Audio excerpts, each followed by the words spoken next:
Hey everybody, welcome back. It's the Razzball Fantasy Baseball Podcast. I am B-Don.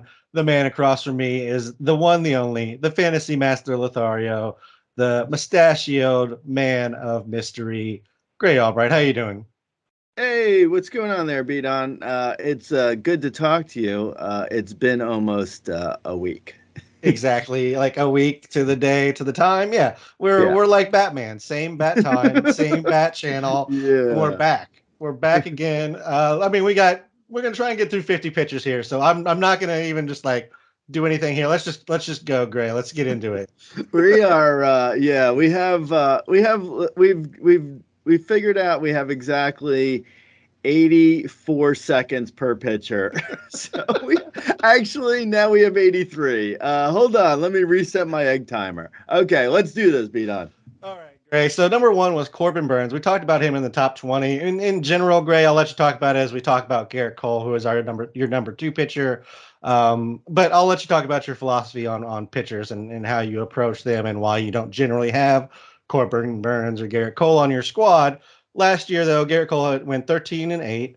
Um, I don't have the rest of the numbers. He had a 10. I don't have his ERA in front of me. 102 WHIP, 257 strikeouts, 200 innings.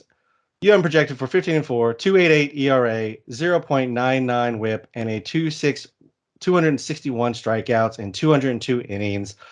He's still being drafted as the third starting pitcher, Otani, then Burnes.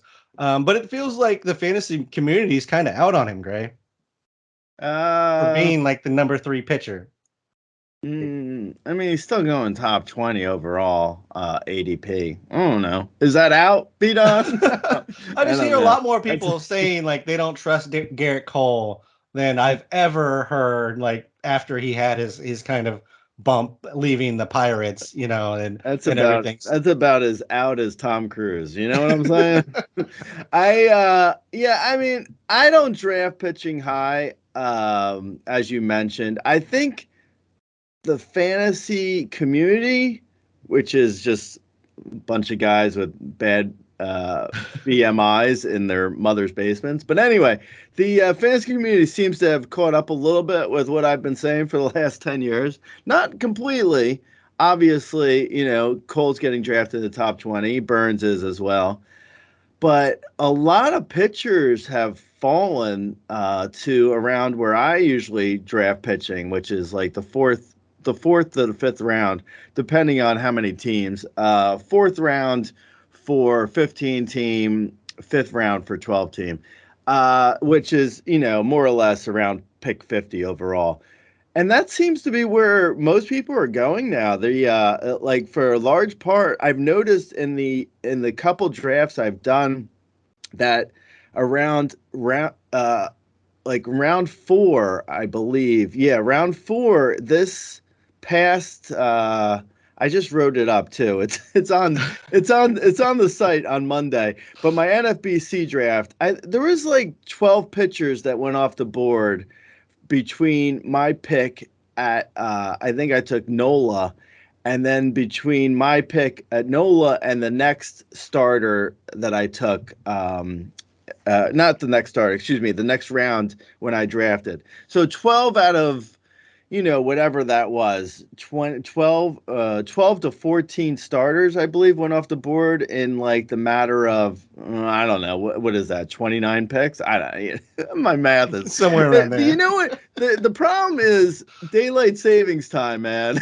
It's kind of like, it's like we already record this at 9 a.m., and so it's really like 8 a.m. for me.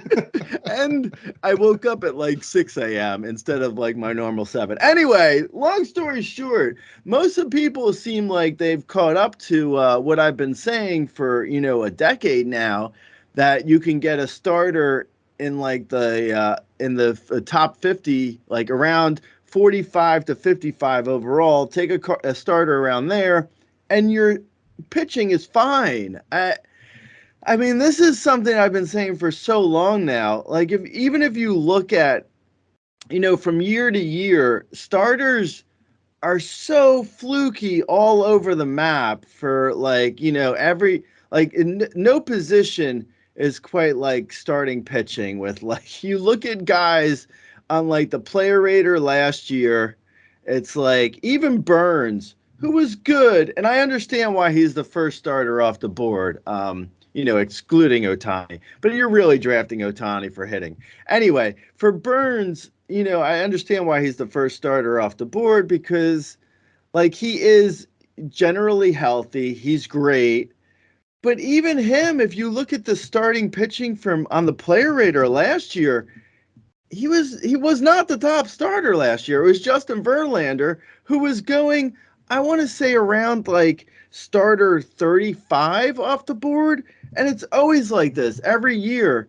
Like Burnes last year was the 10th starter on the player rater, the 10th overall starter. It was the top 5 were Verlander, Alcantara, Julio Urias, Alek Manoah, and then Dylan Cease. Ohtani. But okay, Ohtani. Actually, that is for Ohtani for starting. So Ohtani was the 5th best starter. And then Dylan Cease, then Yu Darvish, Carlos Rodon, Zach Gallen, and then Burnes. So that's the top 10. If you if you can remember all the way back to last year, those guys were nowhere near the top 10 starters. I told people to draft like I want to say 6 or 7 of those 10. I mean, I was out on Burnes, and I was out. I'll be honest, I was out on Verlander, and I think I was iffy on Yu Darvish. But I mean, Alcantara. I was telling everyone to draft Alcantara. I was telling everyone to draft Alek Manoah. I wrote a sleeper post for Dylan Cease. I was telling people to draft, like so many of these guys. Shane McClanahan was 11. I wrote a sleeper post for him. Like there's so many, like out of the top 11 now that I've named. So like who was the top starter there? It was Burnes and I guess Julio Urias, but I mean, he's really like, he's so contingent on wins, and his value was really like, it was like he got a almost $8 in wins on the player rater, which was the between him and Verlander were the top guys out of the top 11. Kyle Wright actually had the most value for wins, but anyway, this is just like it's a long way of me saying the same stuff I've been saying for like the last 10 years. Starters are super fickle. Like they just are. So if something has inherent risk, why would you draft it like thinking you were going to get what you're going to get? Like there's no guarantees with starters. So you push it like a little bit later in drafts, which seems to be what people are doing this year. Like, for the most part, like I said, people are drafting like a lot of starters between rounds, between like the middle of round 3 and the end of round 4, when most people are drafting starters now. And it makes sense. Like, why would you take, the guys in the top 20 overall when you're getting just as much value at like 20 picks later with just as much risk? I mean, they all have risk. You're not going to be able to avoid risk. I'm not saying I'm necessarily, a genie and I know which starters have risk and which starters don't. But all I'm saying is the Burnes and the Garrett Coles and the Sandy Alcantaras of the world, they have just as much risk as Aaron Nola, Shane McClanahan, and Dylan Cease, and the second 3 are going 30 picks later. So it's like, why? I don't know. Anyway, there goes our 84 seconds. Yeah, there goes the timer right off the bat. Okay, I guess we'll have to skip until pick like 45 starter 45 off the board. Okay. Anyway, there's nothing to say for Garrett Cole. Everyone knows him. So go ahead, say what you're going to say, B-Don. No, I was just going to say in regards to your point about the draft, like where pitchers are going, and TGFBI, because RAS Slam is going on, but it's points based. It's a little bit different in regards to how pitchers are going off the board. But in a Roto League, TGFBI was the most recent one that I've completed. The entire fourth round grade was pitching. Not a single person took a bat in the fourth round. Like the run started and everybody took a pitcher. So to your point, people are waiting a little bit longer on pitching, but it all seems to kind of come in at once. And if you want one of those few top guys, you do still have to reach for them. I'm with you though. I don't like reaching for them, and it's kind of like my argument, like what we were saying with, the elite bats in of the world that don't steal bases. Like any year, it could be any one of them that has the magical season that gets the wins, that gets the BABIP luck, and all of that factors into, who ends up being the number one at the end of the year. As you mentioned, Corbin Burnes wasn't number one last year. He's consensus number one pitcher, and again, there's plenty of reason for that. But like the wins aren't there with Milwaukee. He could get traded. And anything can happen in pitching. So yeah, moving on though, we'll get out of there. I guess I want to say something real quick about Cole since I did bring up fantasy community, kind of not liking him to some extent. He struggled in July and September. July was almost completely bad luck, just terrible BABIP. Just September was a ton of home runs. So I'm kind of giving him a pass for those. The velocity, the movement, all still the same. So I really don't expect much to change with Garrett Cole here. Moving on to your number 3, which is Brandon Woodruff. Last year, he went 13-4. He had a 3.05 ERA, 107 WHIP, 190 strikeouts, and 153 and a third innings. You have him down for 14-6, a 2.77 ERA, 0.98 WHIP, 233 Ks, and 194 innings. He missed some time with an ankle injury. He had a Raynaud's issue after the ankle where he had some numbness in his fingers and his right hand, but he returned second half, had a 2.38 ERA, an 0.98 WHIP, 31% K rate, and a 6% walk rate. So he kind of just returned to who he was. I will say you have him 3. Rudy has him down at 11. So there is a little bit of discrepancy in your ranking of Woodruff between the two of you. Both of you still have him as an SB1, though. Yeah, I mean, honestly, Woodruff, I actually drafted Woodruff in one league, and for my rankings, having him third, it might have been the highest I've drafted a starter, like, I want to say in like a dozen years. It's been a real long time since I've been able to draft like a starter who I have ranked in the top 3. I was kind of shocked because, like I've said many times before, I don't really look at ADP or what other people are doing until I release, until I have all my rankings. I peak at ADP at like, the point where I've already ranked everyone and I want to see what other people are doing. So I did look to see, before I published my rankings, but, I didn't change anything. Woodruff to me is the third best starter. I was kind of surprised that everyone is taking him later. Like you said, Rudy has him at 11, but he's going as the what is that, 8th? He's going as the 8th starter. Oh no, 7th. Excuse me. He's going as the 7th starter at NFBC. 2 closers are going before him, so he's the 9th pitcher. But either way, he's going as the 7th starter. Yeah, I'm a little bit surprised. I mean, if you look at, like you mentioned, his second half, I mean, Woodruff to me is like maybe at worst he's the 5th best starter. But I mean, I looked at his numbers and everything was telling me he's the 3rd best starter. So I don't know. I mean, his K per 9 is gorgeous. His ability, his command, everything. I mean, everything seems pretty fine. I mean, I know what you said with the Raynaud's disease, Raynaud's. I don't know how to say it. I don't think you were saying it right either. Raynaud's. But maybe you were. Raynaud's. I don't know. Yeah. I mean that that is not it's not ideal, but I can't think of the guy's name off the. I think it was Glavin or someone. I Googled it to see how serious of a thing it was. And Glavin said I think it was Glavin. I don't want to say it. Some Hall of Fame pitcher said they had it, and it was like, it was a pain for them. But actually it's numbness for them. But it was it affected them for like a little bit of time, and then they were fine after a little while. So I mean, yeah, I mean every pitcher has injury risk. So I don't know. I'm fine with Woodruff though at 3.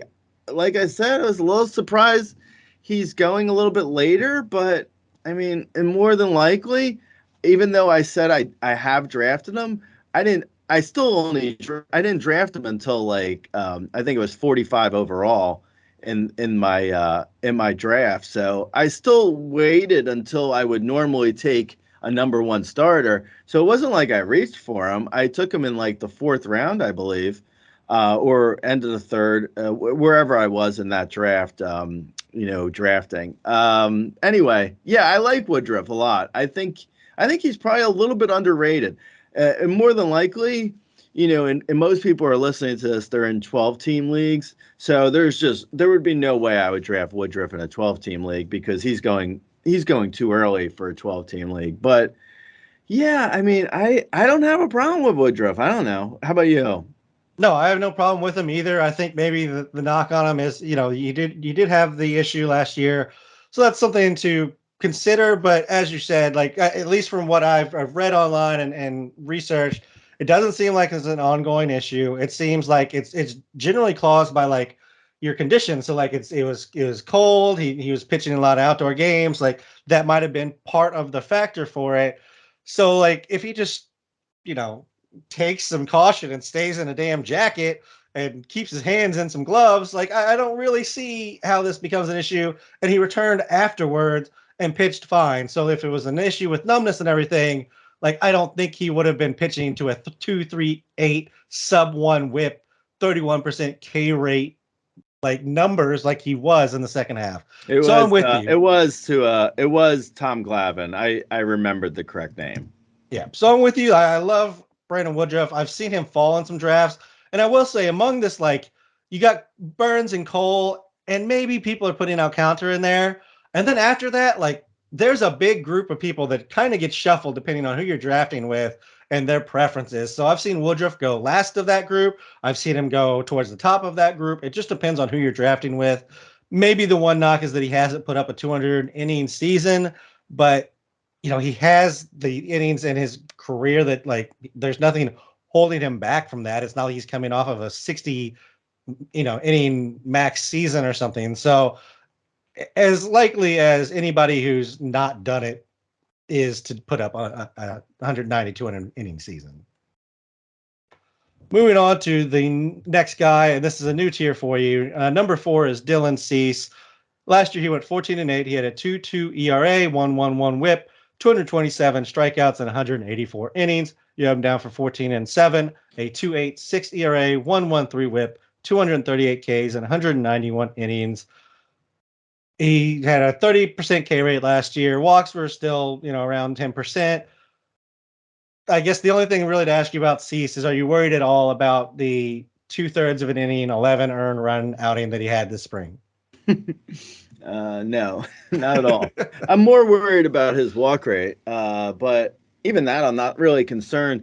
I also, as I say in my rankings, I wouldn't draft Dylan Cease. I mean, I know it's some people are like, for people who just found Rasball for the first time, welcome. I don't know where you've been, but I rank my starters I rank my starters in a way that's like maybe a little bit confusing for the uninitiated, but yeah, I rank Dylan Cease 4th, but I wouldn't draft Dylan Cease. I wouldn't draft any of these. Like any of these guys we're talking about, I wouldn't draft them. I drafted Woodruff, like I said earlier, but that's because he fell. Like if any of these guys fall, I will draft them. They don't fall. I mean, and more than likely, like in most leagues, like the Brandon Woodruff league where I drafted him, that was a draft and hold league.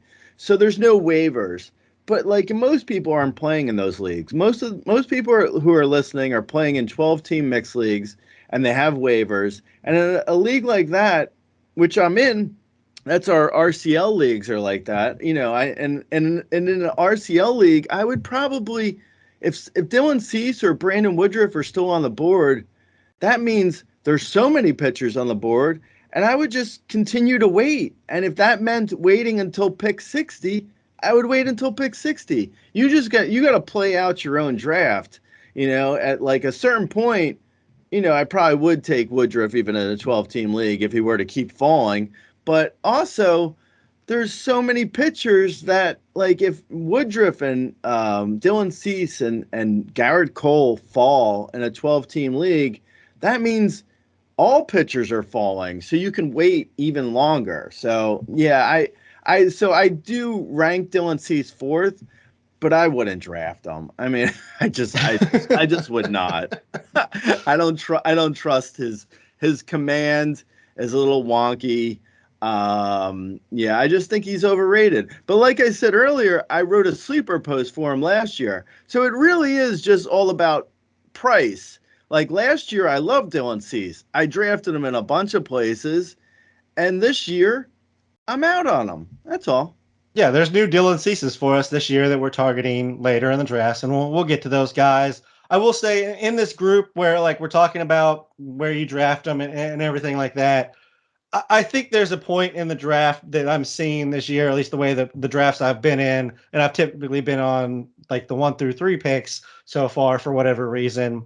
It does seem like there's a period in the draft where like from 40 to like 45, 50, like if some of the bats that I like go from that range earlier, like Ozzy Albies, Mullins, Adalis, like if all those guys go O'Neill earlier, Cruz. yeah, if they all go earlier and like pitching is being pushed down, I do see myself occasionally grabbing like a Woodruff and a Cease because they are falling into the 40s and 50s ranges.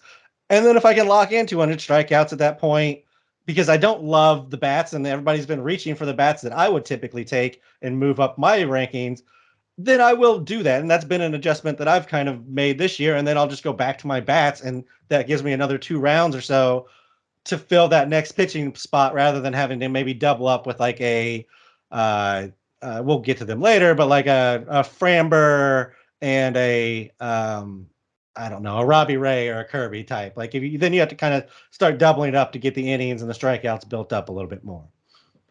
Moving on to number 5 is Sandy Alcantara. I think he's general consensus number 3. Last year he was 14-9. He had a 2.28 ERA, 0.98 WHIP, 207 strikeouts, and 228 innings.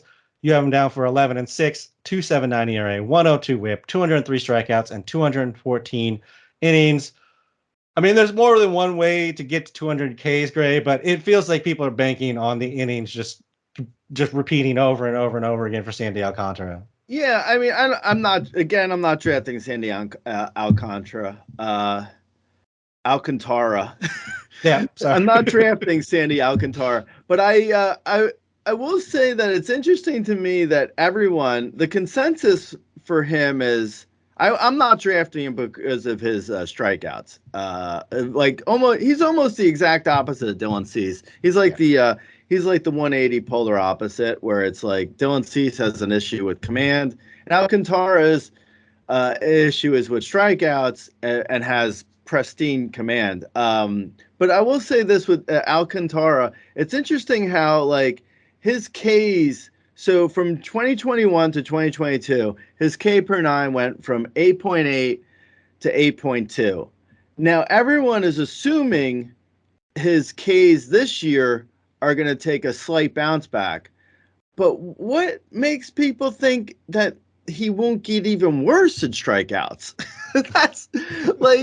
It's interesting to me that everyone's like, he had an 8.8 in 2021, so he's going to get back he's going to go up from his 8.2 of last year. Like he's going to get better. And it's like, well, in 2019, he had a 6.9 K per 9 in almost 200 innings. So why can't he just keep getting worse in K per 9? Why is he going to get better? Like, honestly, I'm not drafting Sandy Alcantara. But I'm just being devil's advocate here, where it's like, yeah, I mean, he could throw 200 innings. I feel like he's probably one of the safer bets to throw 200 innings, but I don't trust his strikeouts to get better. If anything, I wouldn't be shocked if they get worse. Like he's a workhorse, where he could go from like an 8 K per 9 to like a 7.5 K per 9. and throw 200 innings of like a 3.25 ERA and be absolutely fine for real baseball. That's not a bad pitcher. If he were to do that, I think the Marlins would love it. I mean, that's still an ace for real baseball, but that's not great for fantasy. Yeah, I mean he's very efficient, and like you said, like he's among the leaders of people who you would expect to put up 200 innings. But again, like the strikeouts aren't there. He plays for the Marlins. Let's not act like he plays for a good team that we can bank 14, 15 wins for him. In Yeah, 2021, he had one of the best seasons of the last like decade last year, and he still only won 14 games. yeah, he had so in 2021, Gray, he had 205 innings, he had 201 strikeouts, a 3.19 ERA, a 107 whip. Those are great numbers, all within the realm of possibility for him this year. And you wouldn't be disappointed in that at all if you get those results. That was the 28th pitcher in 2021, Gray. So because he gets the wins last year, because nobody else really puts up, like there were some 200 inning guys, but there really weren't that many 200 inning guys. There really weren't even like 180 inning guys, like a lot of them. So like he gets the bump last year on the player rater because of factors around him and him getting 14 wins. Like you regress him back to what he was the previous year, which is again very much in the realm of possibility for him. He's a top 30 pitcher instead of a top 5 pitcher. I wouldn't be. I don't know. I mean, I'm just guessing here, but I wouldn't be shocked to see more 200 inning pitchers this year as the further we get away from 2020, which really messed up a lot of people on like their schedule. So like Alcantara, like you mentioned, like in 2021, he was coming off a 42 inning season and he threw 205 innings, which is really like I don't have the numbers in front of me, but I would guess he was one of the few who had anywhere close to 200 innings in 2021. So yeah, I mean, again, like he's so contingent on 200 innings, which is fine. I mean, I do think he's probably a safe bet for 200 innings, but I don't think he's a safe bet to bounce back with his strikeouts. So that leaves like, I mean, is he like, okay, he is better than most, 8K per nine guys, but is he dramatically better than, say, like Chris Bassett? If Chris Bassett wins 16 games and Alcantara wins 10? I mean, better, but not dramatically better. Yeah, and I will say K per nine makes it look like a bigger jump. Like if you look at K rate, which is what that's generally what I use. I'm a percentages guy. Like it's 0.6%. I mean, that's nothing in regards to a percentage. That's like 3 strikeouts, give or take here and there. Like it's really not that many. So I'm really not, even if the strikeouts bounce back, he's still a 24% K guy, which is fine, but it's nothing special. And he plays for the Marlins.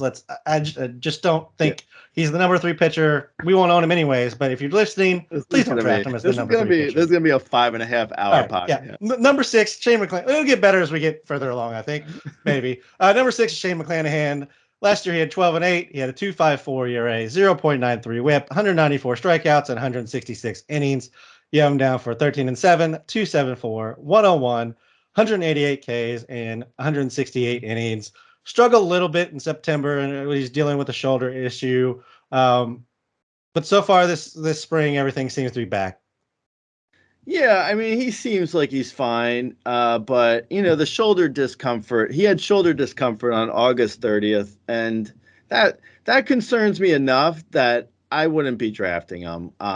This is the end of the pitchers where I feel like they're just too risky and drafted, too high. But I mean, McClanahan, his ADP is 41 overall, so.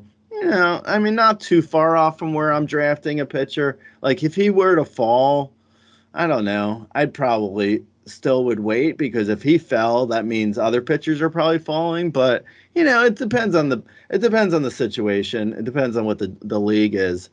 I really worry about Shane McClanahan a lot because of that shoulder discomfort. He could be fine in March because he had 6 months to recuperate. Whereas, when we get to, even as soon as May or June, he may start having issues again. So yeah, I'm not drafting him. I'm out on him.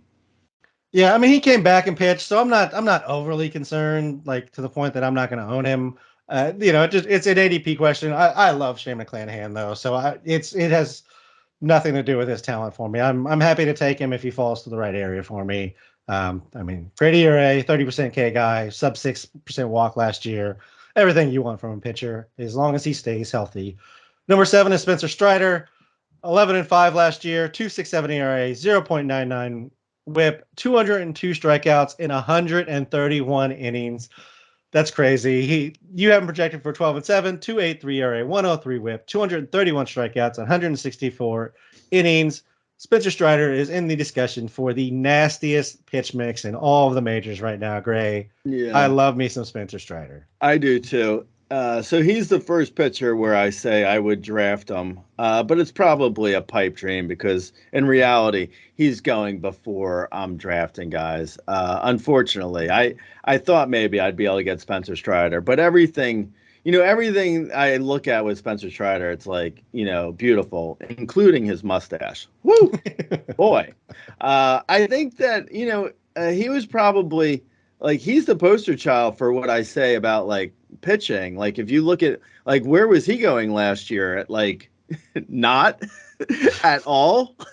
Like where was he being drafted? Like literally not being drafted. Like I don't think I want to say there's probably draft and hold teams last year that Spencer Strider wasn't even rostered in a bunch of them. Like if you drafted like before the mid March at least, when you had no inkling that he would even be in the rotation. I mean, also, people forget. I think people have a real selective memory when they have like I'm Chris Rock. This is selective memory. No, I I think people have selective memory when it comes to pitching because if everyone remembers, the first Braves pitcher off the board last year was Ian Anderson. Like where is he at? Like everyone was like, "Oh, Ian Anderson is a top 20 starter." Like I don't have last year's ADP in front of me, but I want to say Ian Anderson was like somewhere in the top 20 for starters. And obviously, I mean, he's not even in the rotation anymore. And Spencer Strider is now the top starter. So I do like Spencer Strider. Don't take me bringing up Ian Anderson the wrong way, but starters are very fickle. Like I like Spencer Strider, but every year the Braves discover a top 10 starter who just magically appears and then he goes the way of Tuki Toussaint the next year. So, I mean, I don't know. I do think Spencer Strider's different, and I think he's going to be a number one starter for a long time, barring any injury. So I do think Strider is excellent and probably is fine, but he's getting drafted before I'm taking guys. So I probably am not going to have him this year, but I do like him. Yeah, I love Spencer Strider. I want him on teams. He tends to go in. I mean, he goes with like that top group of pitchers. So I generally don't get to have him, but I would love to own him if I could. And just real quick on Andy Anderson, it does look he has a shot at the rotation. So just for those deep leaguers out there, we'll get to him. Maybe we'll get to him in the back half. I don't know. Number 8 is Justin Verlander. Last year he went 18-4, 1.75 ERA, 0.83 WHIP, 185 strikeouts on 175 innings. You have him projected for 17-5, 2.54 ERA, 0.94 WHIP, 197 or 196 strikeouts and 179 innings. I mean, he's a 40-year-old starting pitcher with the Mets. What can go wrong here, Gray? Yeah. LOL Mets. Yeah, I mean, honestly, I think Justin Verlander and Max Scherzer, who we'll get to, I think they're fine for if you expect like 165 to 180 innings, I think you're okay.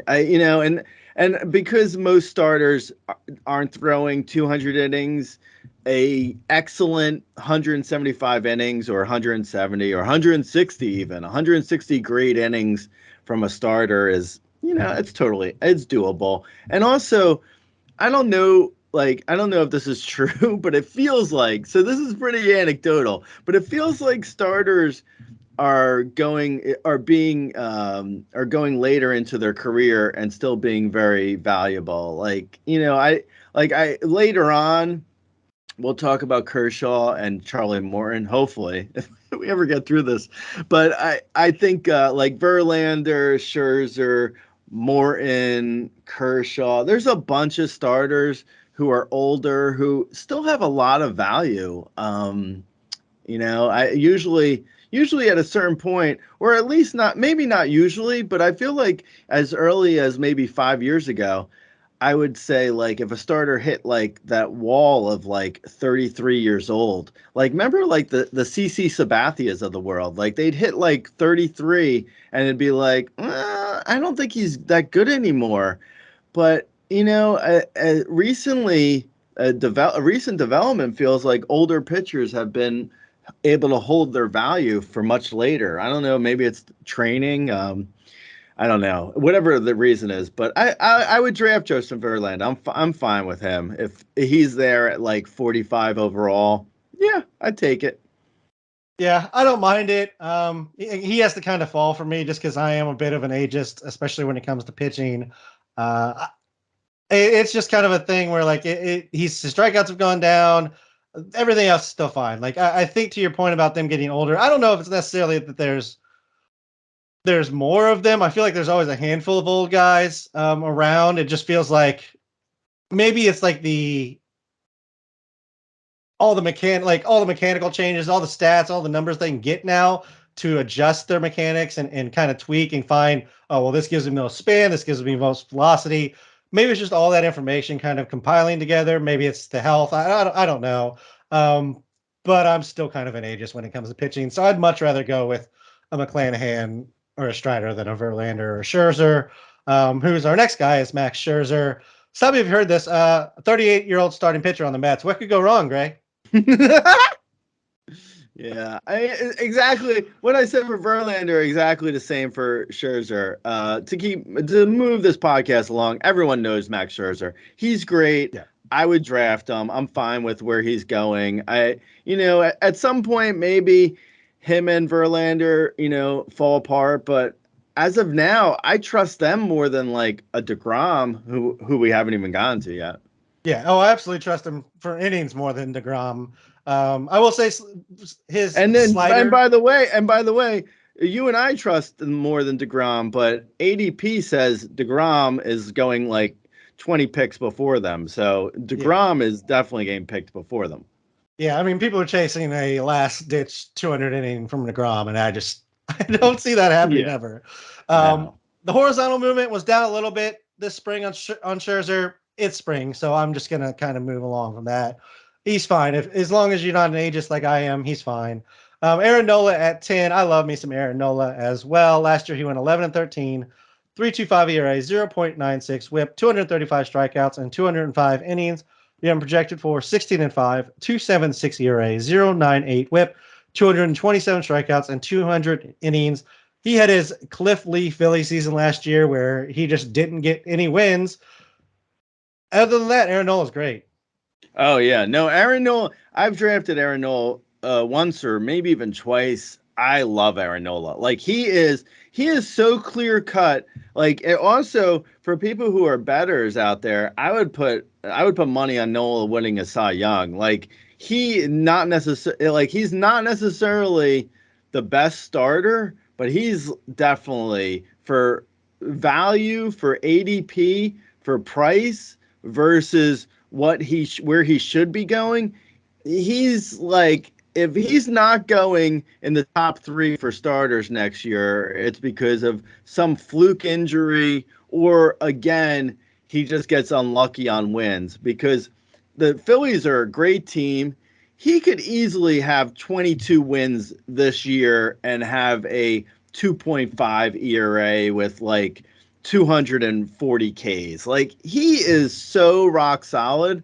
I absolutely love Aaron Nola. The only thing I worry about with him is, his problem from the past that he held it in check a little bit last year, but he does have a little bit of a home runs allowed problem.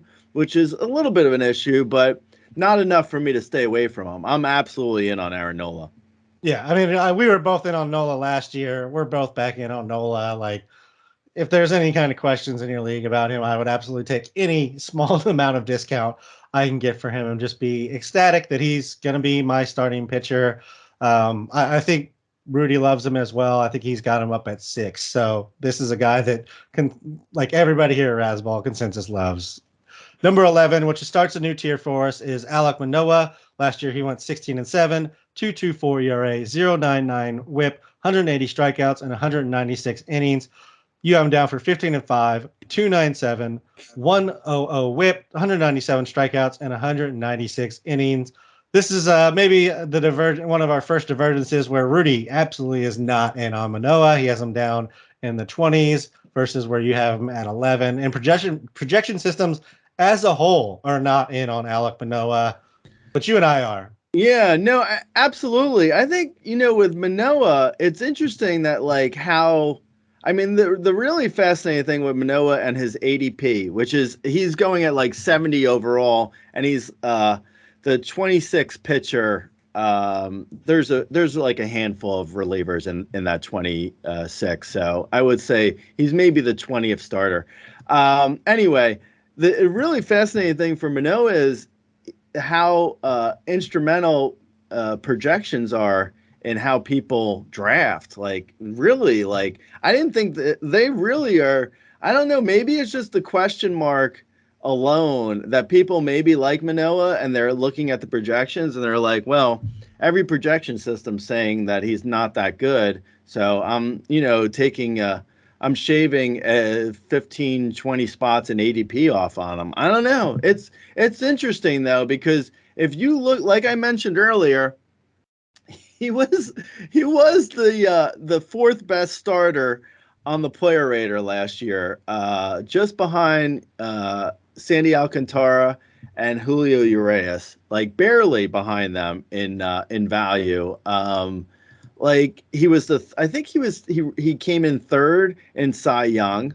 Obviously, a lot of that is like has to do with wins, but I mean, with a new class of people who are voting for postseason awards, the awards are a little bit better. They're not as quite as weird as like when we were growing up and random people would win Cy Youngs without any it wasn't always.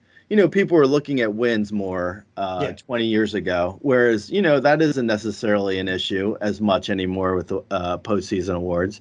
And Manoah is just like, I mean, if you look at him, like just looking at him, he's a workhorse, bro. Like you look at him, you're like, this guy is he is like a giant donkey of a pitcher. Like this guy is, I mean, if you put anyone down for 190 plus innings, I would put Manoah down.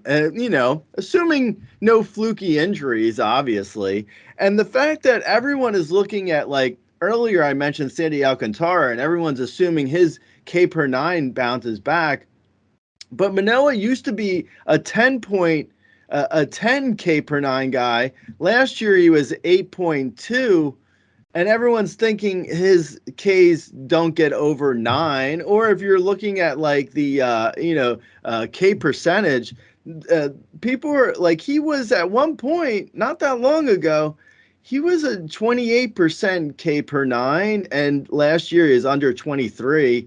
He could bounce back. I mean, in a big way. You see, like if you look at his slider. You're like, yeah, his slider's unhittable. Maybe he throws it 30% of the time, but 30% of the time he's got like a batting average against of like a batting average against of like 130.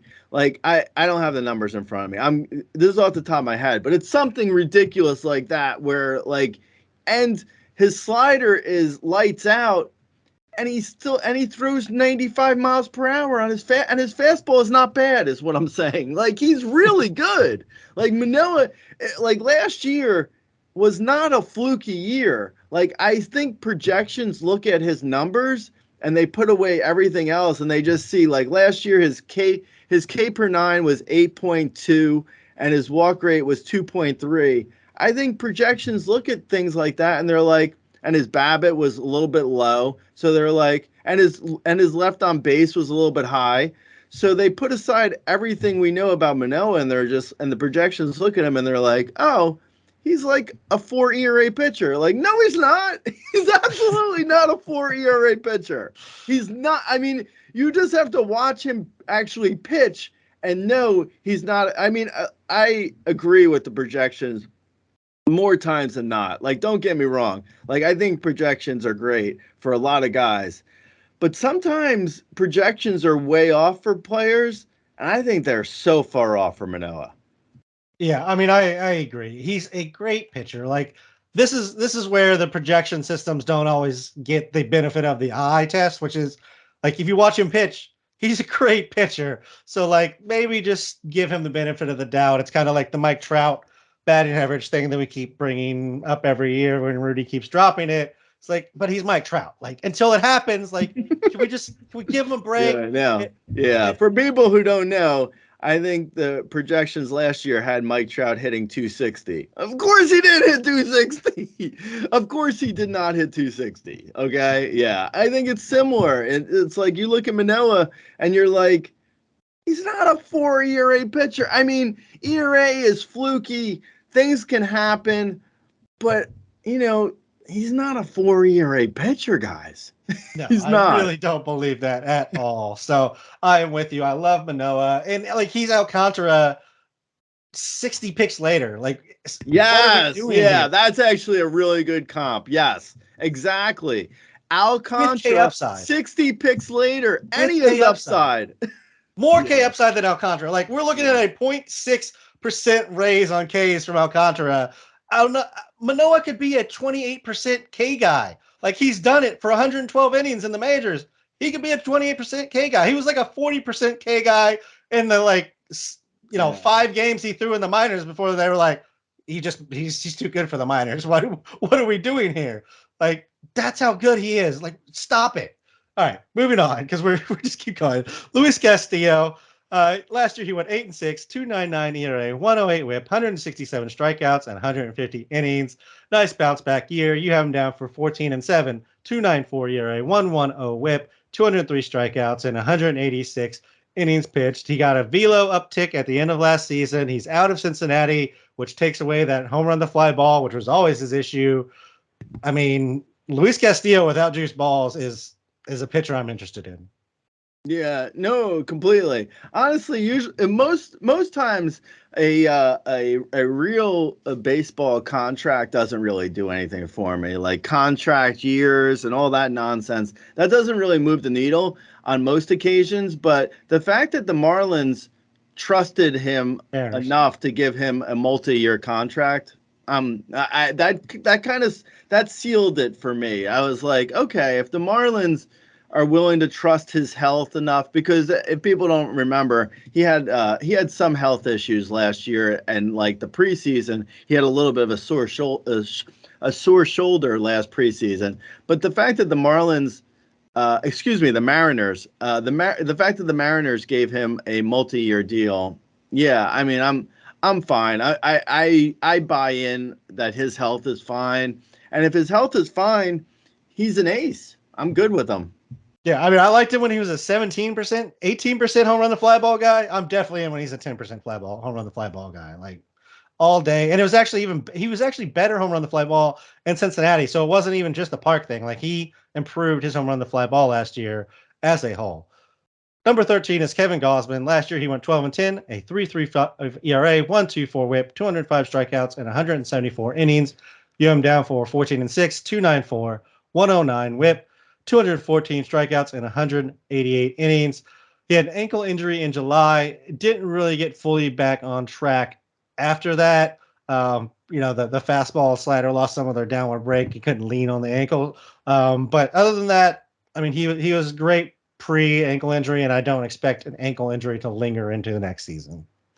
Yeah, no, I think he's fine. He's like a poor man's Aaron Nola to me. Like he was a little bit unlucky last year that he, like, Kevin Gaussman is like, I mean, the one, okay, so he's like a poor man's Nola. The one thing I will say that has me a little bit concerned, I don't think it's been an issue in the preseason, but the fact that they took away his toe tap with runners on. So when a pitcher, when a pitcher has to change their windup in any way, it's a little bit of a concern, but I think he's been okay. I honestly, I haven't even been paying that close attention because spring training is kind of pointless, other than job battles and health Injuries.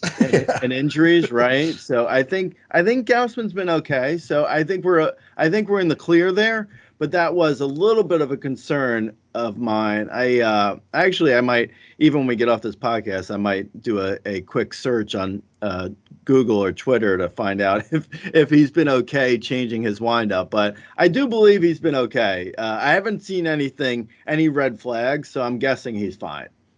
He's had 2 outings. He's gone 5 1/3 innings so far this spring. He's allowed 3 hits and no earned runs. So far so good. Yeah, it's also been for pitchers too. It's been an especially weird preseason because if you're at the WBC, it's crazy, and if you're not at the WBC, then you're facing like third string guys who are definitely not making the team because all the other guys are at the WBC. So it's been a very bizarre spring training. Hopefully, it doesn't make for a weird beginning of the season, but I guess we'll see.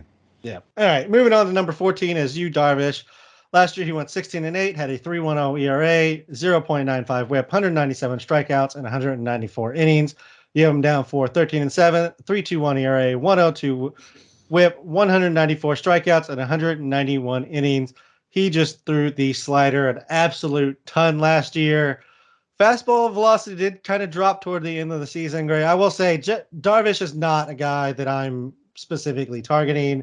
If I can get somebody in his tier other than him, I'm kind of going in that direction. Yeah, I mean, because of price, I've actually been in on Darvish because like he's going right now. His ADP is 80 overall, and he's the 30th pitcher. I don't know how many closers are in there, maybe 6 closers. So say he's the 24th pitcher. So I have him a decent amount higher than ADP. I'm fine with Yu Darvish in most leagues. Like in a 15 team draft and hold, he's going late enough where he could actually be my second starter. Like I could take Manoah and then Darvish in the next round, or 2 rounds later even.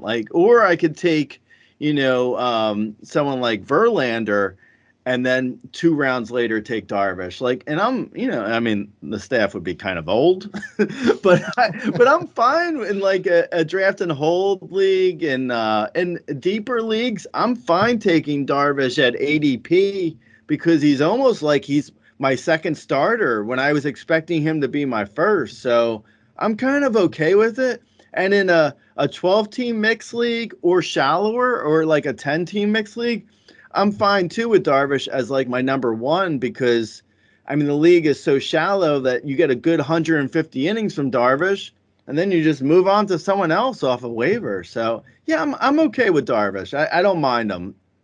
Yeah, I just don't love like his ERA has been up and down pretty much his whole career. Like he's never.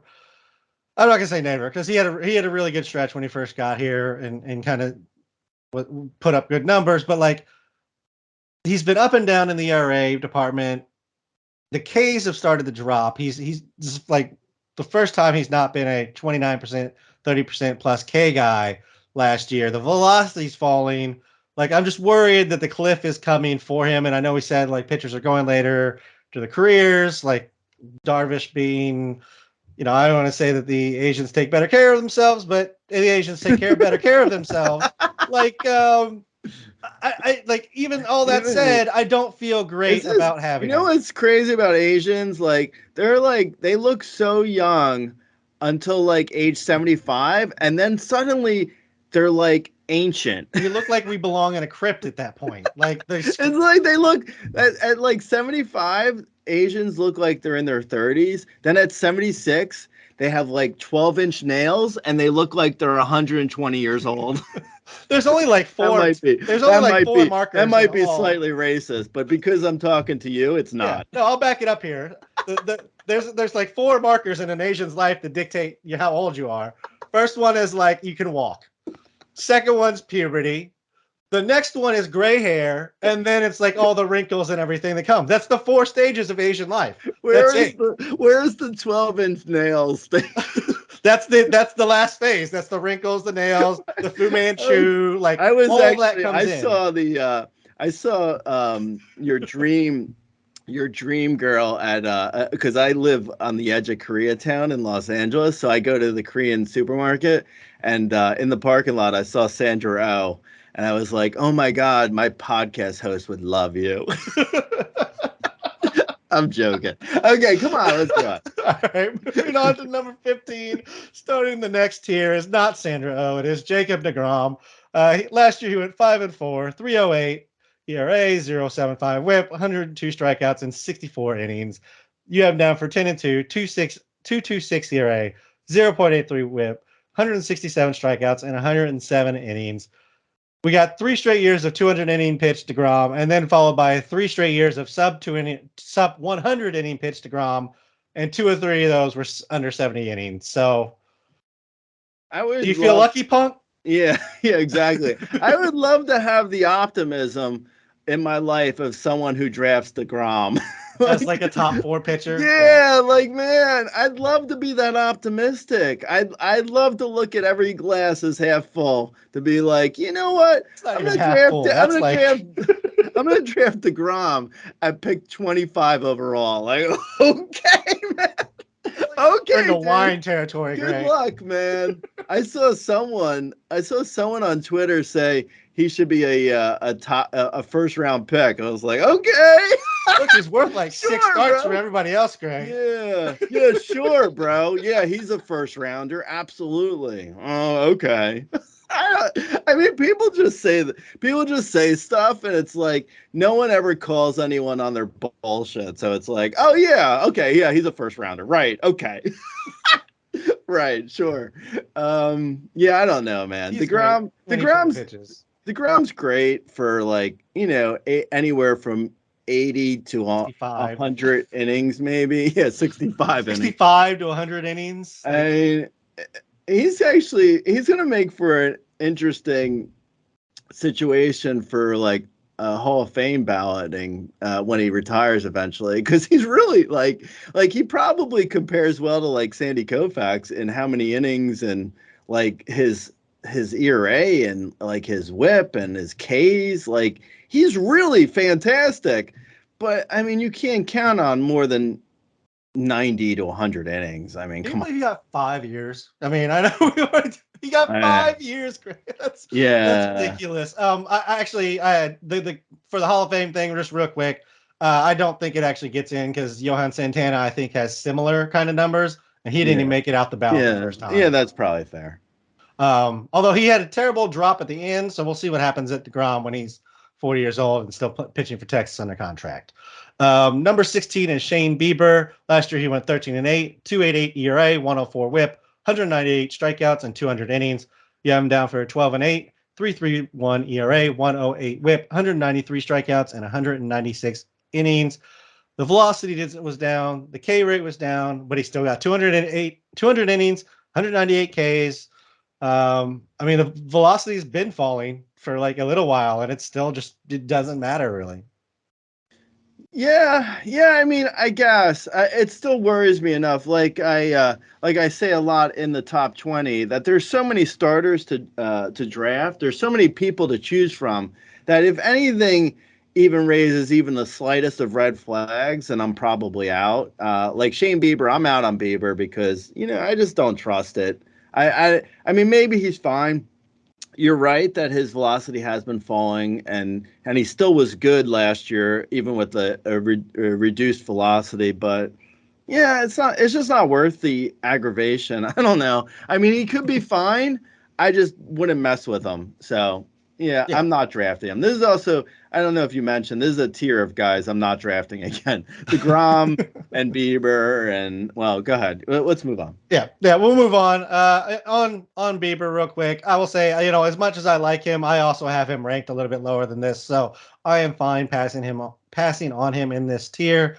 Just don't know if the upside's up there. It's really more of an innings kind of bank. Maybe in a points league. Like in a points league, I'm probably in on him because he's such a good guy with control, and he's always getting innings. Number 16 or seven. Sorry, number 17 is Shohei Ohtani. We talked about him in the top 20 pod. You kind of mentioned off the top where he fit last year among starting pitchers. I mean, he is one of the best per inning pitch starting pitchers out there if if it's two separate Ohtanis, if we're talking about that. So he definitely he belongs on this list and deserves some respect as a pitcher. Yeah, exactly. But go back and listen to the top 20. Okay. Yep. Moving on to number 18 is Julio Urias. Last year he went 17-7, 2.16 ERA, 0.96 WHIP, 166 strikeouts, and 175 innings. 15-5. Year projections are 15-5, 3.35 ERA, 1.11 WHIP, 182 strikeouts, and 188 innings. He's a good pitcher for a good team. He benefits from plus BABIP and left on base. I mean, is this a Dodgers thing, or is this shift maybe potentially going to hurt Urias more than most pitchers? Yeah, I mean, I think Julio Urias is like the. I feel like with Urias, it's like the people in the Scooby-Doo mysteries when they're like, "Drats, those kids have done it again." Like it's just like every year I'm like, Urias is not going to be good, and every year it's like Urias is good again. Ah, eventually maybe Urias won't be good. I don't.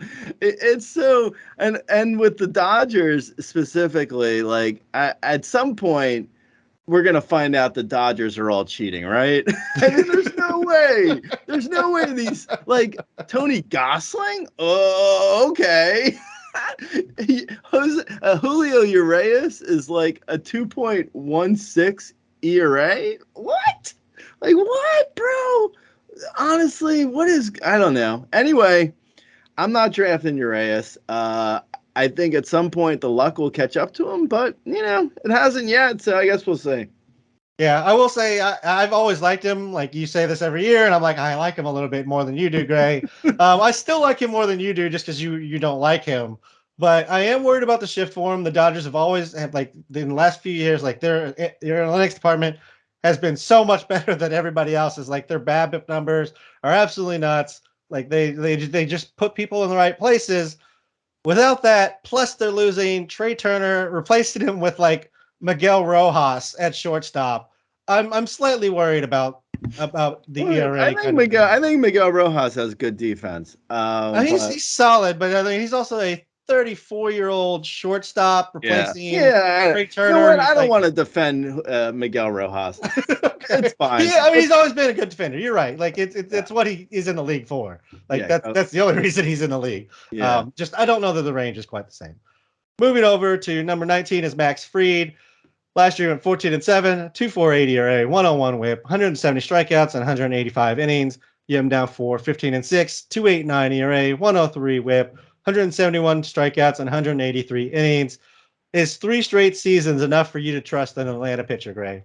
Yeah, no, completely. Yeah, no, I'm in on Fried. And did you know he went to high school with? No, I think Max Fried is actually like he's a stereotypical number 2 for me. Like if you look at his numbers, it's like not insane strikeouts, but really solid command, and he's on a good team for wins. And he should pitch a decent number of innings. Like if you can get Max Fried as your number 2, I'm absolutely taking him. I think like if I had to turn in like a 15-team league and Manoah was there at like 70 because Manoah's ADP is 70, and for whatever reason I didn't draft a starter already. Like I really held out, and Manoah's there, and then Fried is at 72 ADP.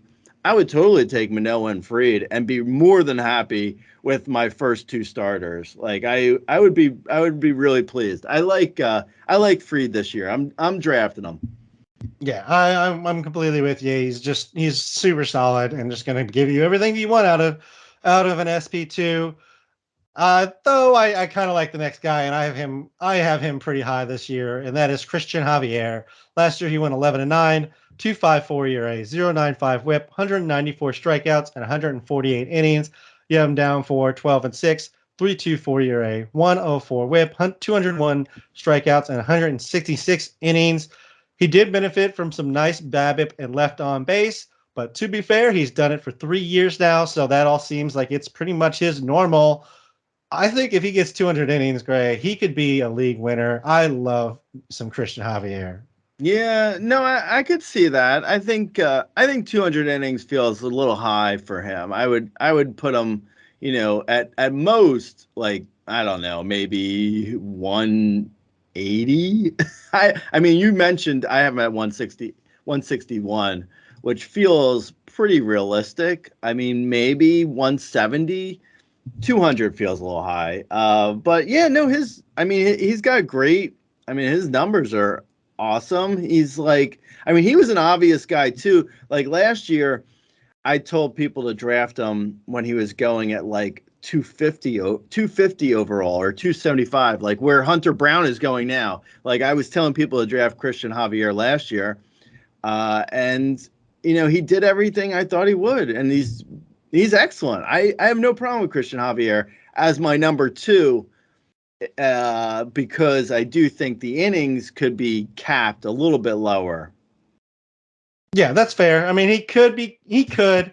I will say he's added like 50 innings every time, like since he's come up the majors. 2020 was short. He had 54 innings. Last 2021, 101 innings. Last year, 148. So if he just kind of continues the trend, that puts him on pace for 180, 200 innings. And it's a 30% K guy. The walks are high, but he controls the whip for the most part. So I love me some Christian Javier. And like I said, I'm willing to kind of bet on a bit of an innings jump here. Next up is Framber Valdez. Last year he went 17-6, 2.82 ERA, 1.16 WHIP, 194 strikeouts, and 201 innings. You him down for 16-5, 3.03 ERA, 1.17 WHIP, 189 strikeouts, and 202 innings.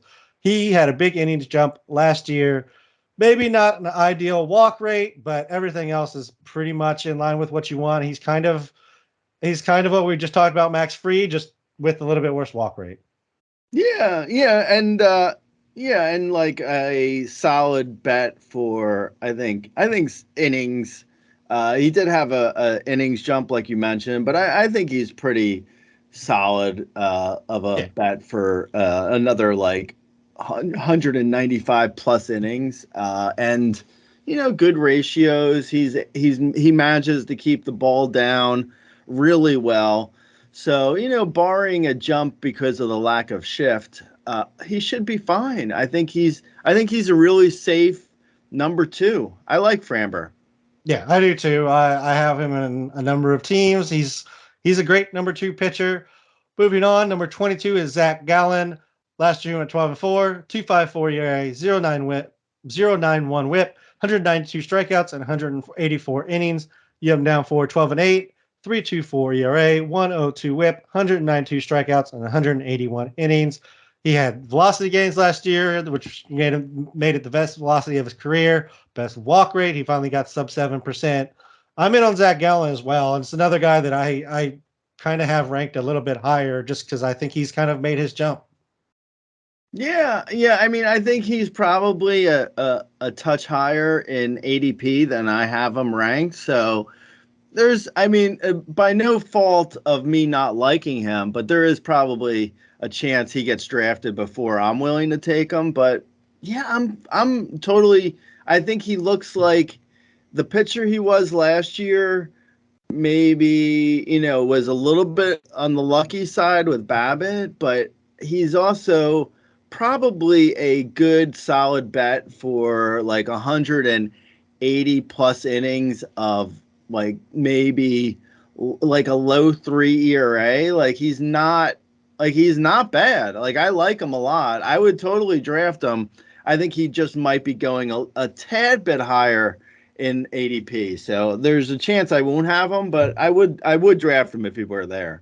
Yeah, I'm certainly not alone in my Gallon, love. So he does get drafted a little bit higher sometimes.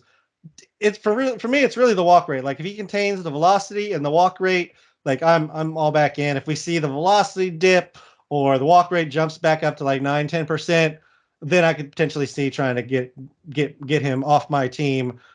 Just while he maintains kind of his current value. But I believe that the changes he made are real and will stick because he did it all year last year. So moving on to number 23 is Hunter Green. You love you some Hunter Green, Gray. You have him down, or last year he went 5-13, 4.44 ERA, 1.21 WHIP, 164 strikeouts, and 125 innings. You have him down for 10-7, 3.72 ERA, 1.16 WHIP, 209 strikeouts, and 164 innings. He had a shoulder strain, but finished the season strong, got the walk rate under control towards the end of the season, and actually threw his hardest of the season at the end of the season if you're worried about the shoulder issue. 31% K rate, 9% walk rate last year. Is this just your first like upside gamble here, Gray? Yeah, this would be like if you in a 12-team mixed league or shallower, I believe in taking like a upside gamble with my second pick, with my second starter. So Hunter Green is like the ideal upside pick. Like last year, I mean, his second half, it was only 35 and a third innings, but he had a 1.02 ERA. I mean, he is just like, and 51 Ks in that 35 and a third innings. I mean, that just shows you the kind of stuff he has. Like he could easily be this year Spencer Strider. Like if you're looking for a guy who could throw like, 160 innings and have 250 Ks. Not easy to find, but Hunter Green could potentially do that kind of thing. Like his numbers could be absurd. Like I'm absolutely in a Hunter Green everywhere. I'd like to I in shallower leagues, he's like my number 2. In a deeper league, like I probably want a little bit of safer guy. So but he's going at 115 overall. So you could probably get him as a number 3 in a deeper league. So he still works out in deeper leagues. But yeah, in a shallower league, I'm absolutely in on Hunter Green. And in a deeper league, I am too. But you can wait a little bit. Yeah, upside to the moon with him. I have him a little bit lower, but there's no doubting if he gets it all together, what that looks like and what that could be for fantasy. Number 24 is one of the guys I do have above him who I absolutely love and have loved since he was a prospect, and that is Tristan McKenzie. Last year, he went 11-11, 2.96 ERA, 0.95 WHIP, 190 strikeouts, and 191 innings.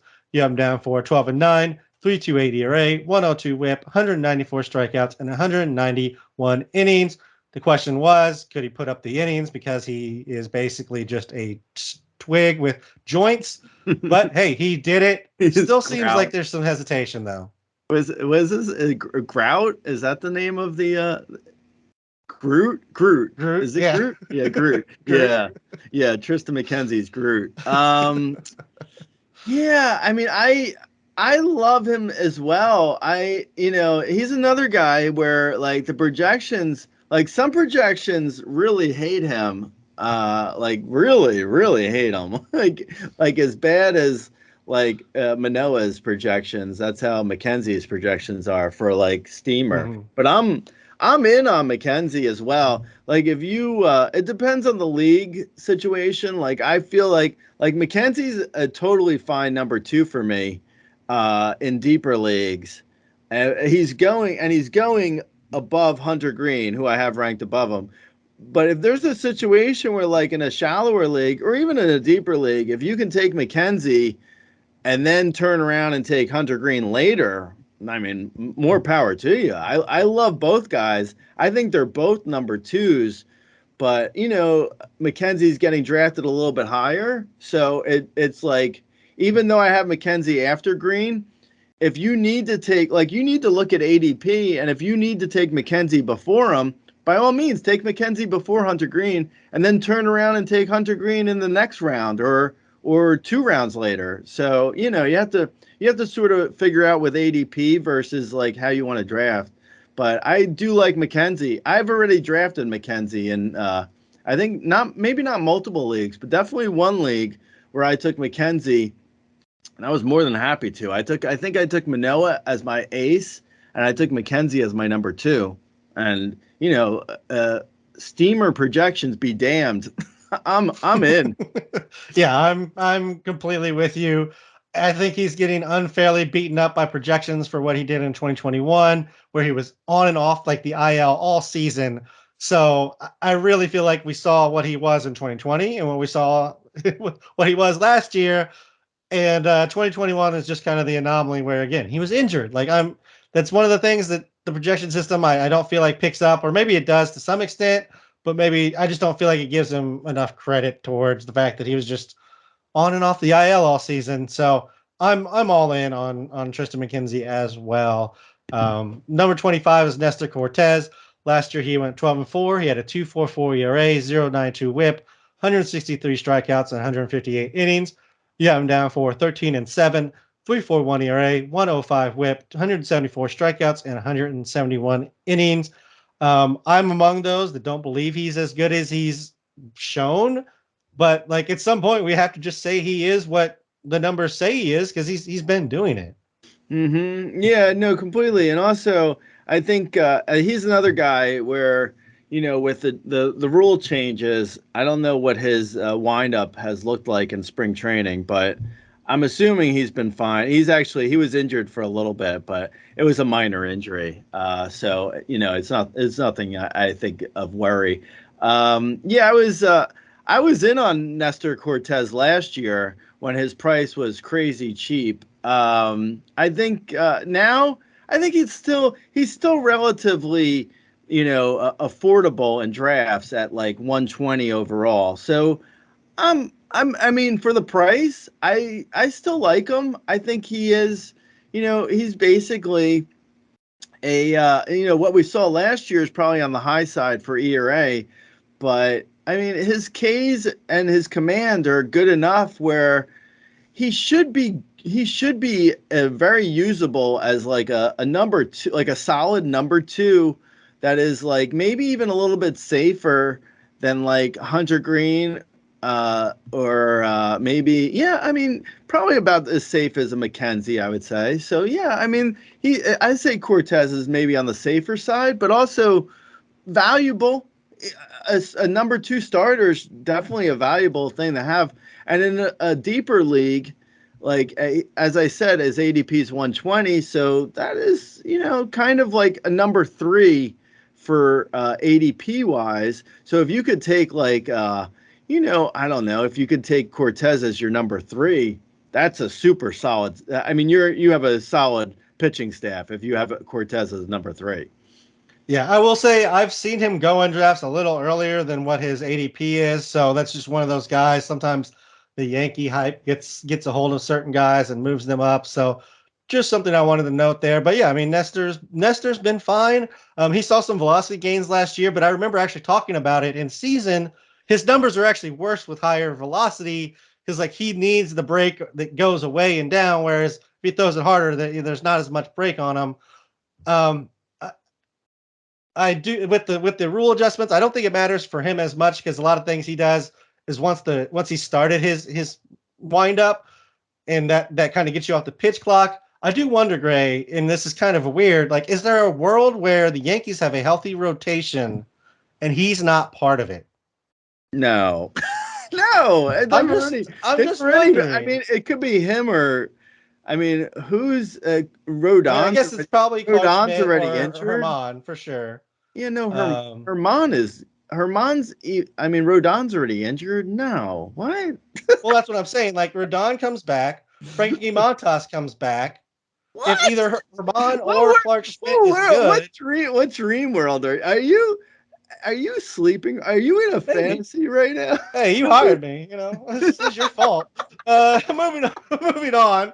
Number 26 is George Kirby. Last year he went 8-5, 3.39 ERA, 1.21 WHIP, 133 strikeouts and 130 innings. You have him down for 12-8, 3.32 ERA, 1.14 WHIP, 166 strikeouts and 161 innings. Velocity did drop a little bit as the season went on, but results pretty much stayed the same except for a couple outings there in September. If anything, he was maybe a little bit unlucky on the BABIP. This is kind of my Tristan McKenzie of this year. I think George Kirby is going to make a nice jump this year. Yeah, I think a lot of people are thinking that because his ADP is much higher than I have him at. I don't mind George Kirby. I would draft him as my, high number 2 in a shallow league where you're going for upside. He's a number 3. He's a high number 3 in deeper leagues. And yeah, I mean that's hard. Like, I don't know. He's just been off the board. Like every time I go to like look at him, and I like him, but I look at him, and someone invariably takes him before I'm able to. So yeah, I like him, but I just don't think I'm drafting him. I think someone else is probably taking him before me. But you're right. I mean, he's kind of like you could make the case that his peripherals look better than Max Fried. Like he's got more Ks and better command. So I mean that's a case someone could make. I'm not making it, but someone could make that. So yeah, I mean I like him though, but he's just going before I'm taking him. Yeah, I mean he is. If you're a guy who just like hates pitchers who walk players, George Kirby is your guy because he is not walking anybody. I love George Kirby. I'll just leave it at that. He's going to be on a lot of my teams. Number 27 is Luis Severino. You have him down last year he went 7-3, 3.18 ERA, 1 WHIP, 112 strikeouts, and 102 innings. You have him down for 14-4, 3.39 ERA, 104 WHIP, 168 strikeouts, and 148 innings. He had a lat strain in July that cost him some time, but when he was healthy, the numbers were good. An average 96 last year. It wasn't quite up to his old 97, 98. But really, in regards to velocity, if you're above 95, it's kind of irrelevant to some extent. I don't know that I can project for more than 150 innings though, because he just can't stay on the field, Gray. Yeah, no, I know. That's why I have him down for 148. Actually, usually my innings I'm usually more optimistic than Rudy. It's interesting to see that Rudy has him down for more innings than I do because yeah, I agree. I don't see 150 plus innings from him, but I guess you never know. It could happen. It's not like we have a huge difference in innings. I mean, I'm only projecting him for 6 less innings. So yeah, like 1 start less. So yeah, I mean, I do like him though. Again, this whole tier of players, I love them. Like you look at his numbers and you're like, he could easily get to like a 10 plus K per 9 and like a barely 2 walk rate with a solid ERA and WHIP. And yeah, I mean, I'm definitely in on Luis Severino, but yeah, the innings are probably the only real problem with his stats that, I don't know how much innings we're going to get. Like hopefully 150 innings, but yeah, I don't know. So that's why he's falling. I think even in drafts too, like he's not going at like, I would draft him for sure if he's there, but he's going, I believe, just a touch higher than I have him ranked. So his ADP is just like not much, like maybe 1 round higher, but it's close. Like I definitely would draft him in a 12-team mixed league as a high number 2 or number 3 if he falls a little bit, and a deeper league. Again, like this whole tier is guys who I love and I'm more than willing to draft, but they're upside. Like you're not like Luis Severino is, he could be better than Max Fried, but he's definitely not safer, Yeah, no, that makes complete sense. I will say Luis Severino is a guy in the shallower the league, the more I like him on my roster, just because then you can fill his innings, with fill in the blank replacement starter from waivers. So you get, the Luis Severino plus. David Peterson. Yeah, whatever. Whoever that might be, Tony Gosling or Tyler Anderson or whatever, whoever that might be this year. I don't know if Gosling's going to be a waiver guy. No, he's not. He's not going to be this year. No, moving on, number 28 is Joe Ryan.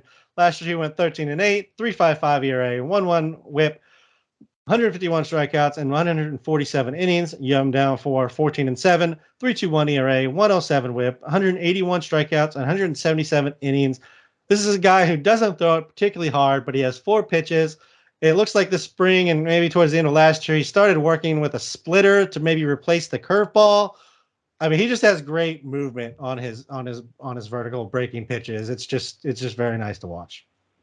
Yeah, no, exactly. Yeah, no, he's in that Twins mold of like good, solid command that isn't going to hurt you really that badly. He's a good. I would say Joe Ryan is an incredibly he doesn't have much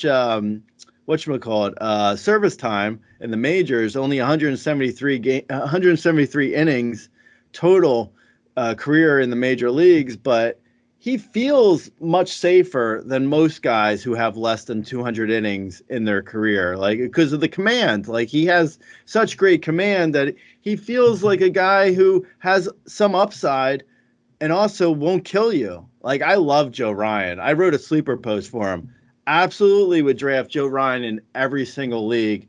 He's even a guy who I could see even reaching for a little bit. If you're in a situation, because his ADP is around 150, so that's already late. At a certain point, ADP doesn't matter anymore. Just get your guys. And if Joe Ryan is going at 150 overall, I could see reaching for him at 120, at 125, a round and a half before, just so you get him versus someone else getting him, because Joe Ryan's really, not only does he have upside, but he's also safe, which is really hard to find. Yeah, if you're in a shallow league, rather than going a Lance Lynn type, go with the Joe Ryan and come back. You can get, a safe guy who's going to give you some innings later. Lance Lynn's maybe a little bit more than just a safe guy, but Joe Ryan has the upside where Lance Lynn is really just, I've taken a lot of risk. I'm ready for a guy who's maybe going to give me some innings. That's where you're at with Joe Ryan. Number 29 is Zach Wheeler. Last year he went 12-7, 2.82 ERA, 104 WHIP, 163 strikeouts, and 153 innings. You have him down for 10-6, 3.31 ERA, 105 WHIP, 164 strikeouts, and 158 innings. His velocity was down last year. He's still above 95. He's definitely leaning on the slider a bit more the last 2 seasons, which has helped the K rate a little bit. Also great. When did he become 33? Yeah, I know. Also, I'm not drafting Zach Wheeler. If it wasn't clear, this is a new tier for me, and this is Zach Wheeler is a guy who I'm absolutely out on. I have him ranked, I think maybe 70 picks later than his ADP. I don't buy Zach Wheeler's throwing anywhere close to 180 innings. The Ks were way down. You mentioned, the velocity. I'm surprised that I'm the only one that seems to be out on Zach Wheeler because I even mentioned this in my top 40 starters blurb that I could see him winning the Cy Young. He is, the Phillies are going to provide him opportunities for wins, and I could see that. I could see him going in that direction and just having a monster year. But I also see a absolutely awful year potentially. So I'm out. I've mentioned before, if I have any trepidation about any starter, there's no way I'm drafting them. There's too many starters to draft. We mentioned the last 10 starters I would draft them happily, the Joe Ryans and the Severinos and the George Kirbys and the Nestor Cortezes. I would draft all of them happily. Why draft a guy like Zach Wheeler who I don't feel at all confident in? So yeah, I'm out on Zach Wheeler. Good luck to you if you're drafting him, but it wouldn't be me. Yeah, the velocity plus the massive amount of sliders he's throwing, it's got me concerned as well. combine that with the age, and yeah, that's why he's down here. And at this rank, I mean, we're not going to get him down here. I mean, he's going as a top 20 guy, so that's perfectly fine with us. Kyle Wright comes in at 30. Yeah, last year he went 21-5, 3.19 ERA, 1.16 WHIP, 174 strikeouts in 188 innings. You have him down for 12 and 9, 3.63 ERA, 1.22 WHIP, 161 strikeouts, 174 innings. Keeps the walks down. He's going to be fine. If they spike, he could get back in trouble. But he controlled it last year. If he didn't wear the Braves jersey, would you feel better about Kyle Wright? I don't have a problem with the Braves. Don't make up a fake narrative that I have a problem with the Braves. Braves pitching. Only Braves pitching. I mean, it just seems like there's a trend here of Braves pitchers who come out of nowhere, pitch well, and then disappear just as quickly. I don't know. Kyle Wright, just to me, it feels like a guy who has just completely like maxed out last year, and I'm not in on him. I feel like his jump in innings is like hilariously insane. That I wouldn't. I don't know. I mean, he did throw a lot of innings in the minors, and he is older, so it might not be a huge issue that he went and threw like an extra 50 innings or so. I think with when you consider postseason. It's just not worth it. Again, if I have one single issue with the pitcher, I'm probably passing on them because it's just not worth it to me to, draft someone who I'm iffy on. So yeah, and I'm pretty iffy on Kyle Wright, man. I don't know. I'm not drafting him. Yeah, I like Kyle Wright. I think I like Kyle Wright more than maybe anybody on the entire Razzball staff. So, not that I'm reaching for him, but I pretty much like him at where he's going. I think he's a solid pitcher.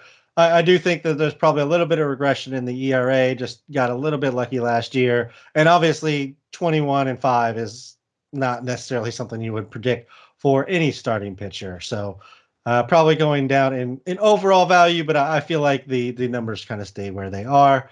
Moving on, number 31 is Robbie Ray. Last year he went 12-12, 3.71 ERA, 1.19 WHIP, 212 strikeouts in 189 innings. You have him down for 13-10, 3.76 ERA, 1.18 WHIP, 215 strikeouts in 191 innings. Some of the pitch mix changes held, and he just kind of like we all knew regression was coming, but he just landed in the middle. Like he wasn't as bad as he used to be, and he wasn't as good as he was in 2021. Robbie Ray, aka the Tookus. I think he's probably I think he is what he is at this point, and I think last year he's probably overrated.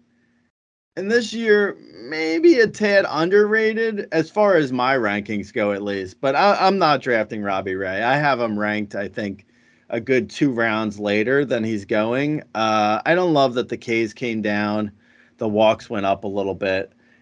No matter where he goes, he's able to give up home runs, though. if only he were pitching the Jesse Winker rather than being on his team last year. Yeah, I don't love Robbie Ray this year. I can get K's somewhere else, I think. And he's more or less like strikeouts first and ratios be damned kind of thing, which it's fine if you need strikeouts, but I'm out on Robbie Ray. Yeah, I mean I like him. He's fine, but he's going inside the top 100, which means I'm probably out on him given the fact that I like a number of the pitchers that we've already talked about above him, and some of those guys are going after him. So if I'm going to take a pitcher, I'm taking one of them, or I'm waiting, honestly, and just grabbing one of them later.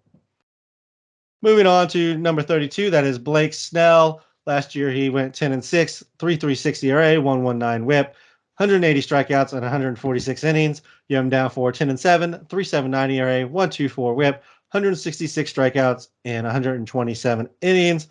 There is good Blake and bad Blake. He missed the start of the season, struggled. We got bad Blake, and then we got good Blake for the second half, where he went 2.19, 103 with a 34% K rate. Yeah, I can't believe I haven't thought of this before, but we should start calling him Flakes now. His stats are so flaky. Like you have no idea what you're getting No. from like start to start, not even from like month to month. It's like you don't know what you're gonna get.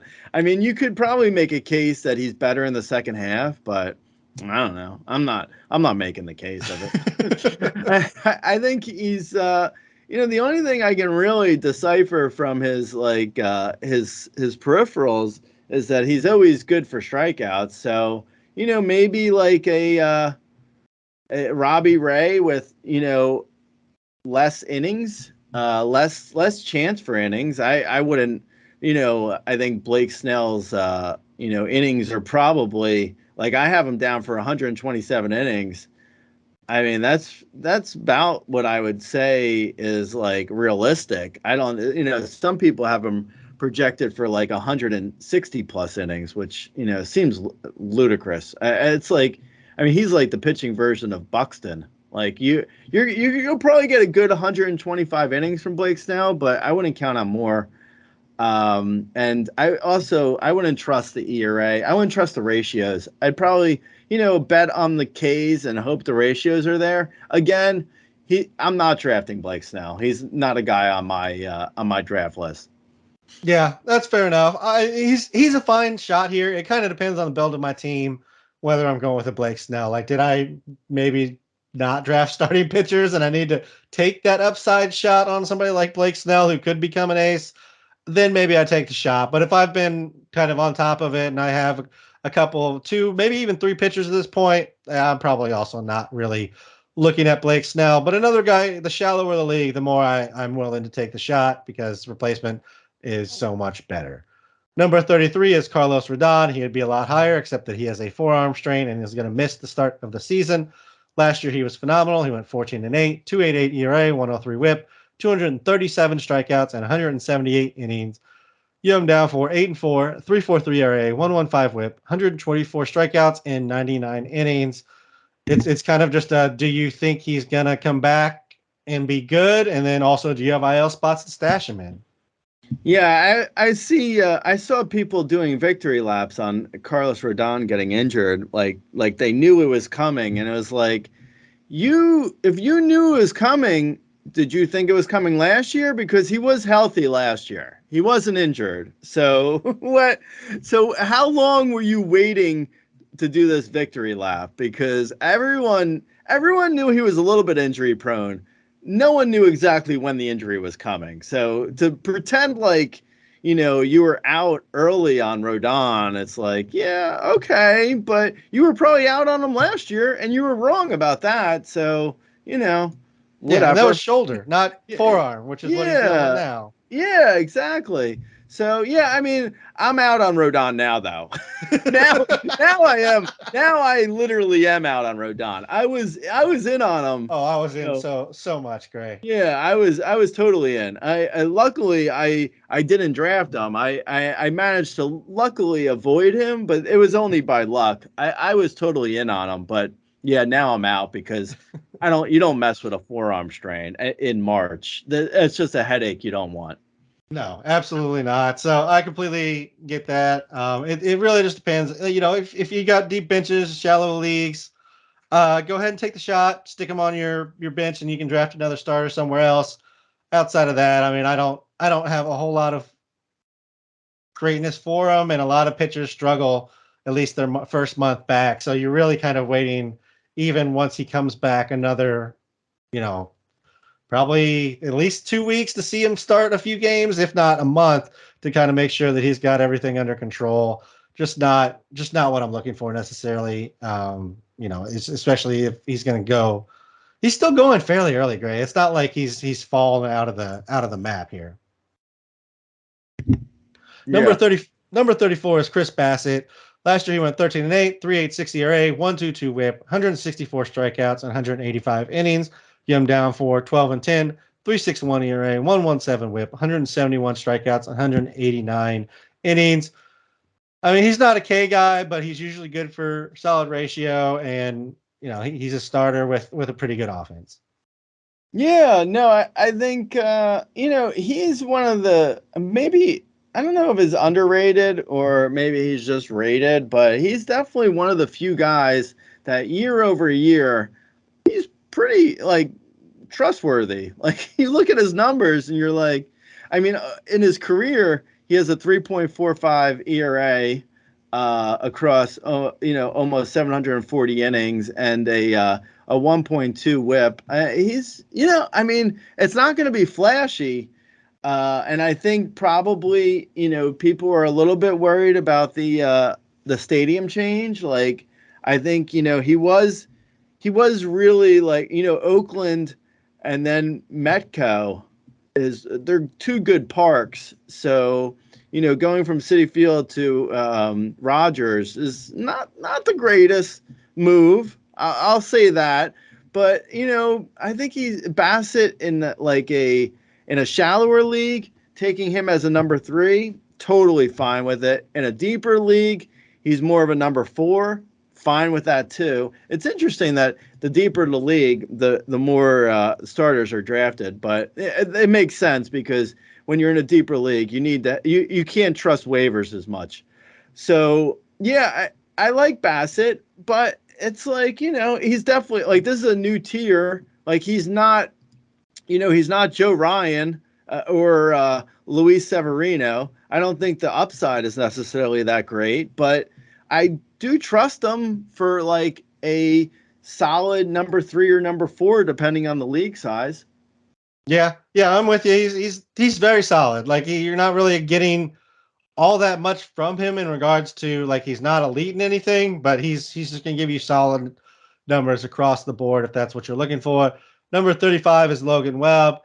Last year he went 15-9. He had a 2.90 ERA and a 1.16 WHIP. Yeah, I'm down for 11-8, 3.41 ERA, 1.14 WHIP, 168 strikeouts and 187 innings.